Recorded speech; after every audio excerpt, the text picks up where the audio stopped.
গতকাল 13 এপ্রিল শুক্রবার রাত অনুমান 12টার সময় ভিকটিম তার শিশু সন্তান এঞ্জেল পলক সহ ফকিরহাট ভাড়াটিয়া বাসা হতে মোল্লাহাট থানাধীন সরসপুর গ্রামস্থ আসামি হৃদয়ের বোনের বিয়েতে উপলক্ষে নাচ করতে যায়। নাচ শেষ করে রাত অনুমান 12টার সময় পুনরায় ভিকটিম ও তার স্বামী আসামিদের ভিন্ন ভিন্ন মোটরসাইকেল যোগে ফকিরহাটের উদ্দেশ্যে রওনা দেয়।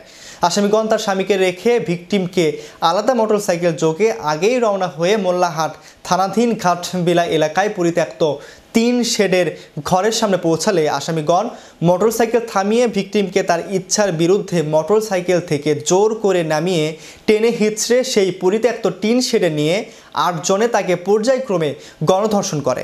এক পর্যায়ে এ বিষয়ে ভিকটিম নিজে বাদী হয়ে আসামিদের নামে গণধর্ষণ মামলা দায়ের করলে মোল্লাহাট থানা পুলিশ 5 আসামিকে আটক করতে সক্ষম হয়। বাকিদের আটকের চেষ্টা চলছে।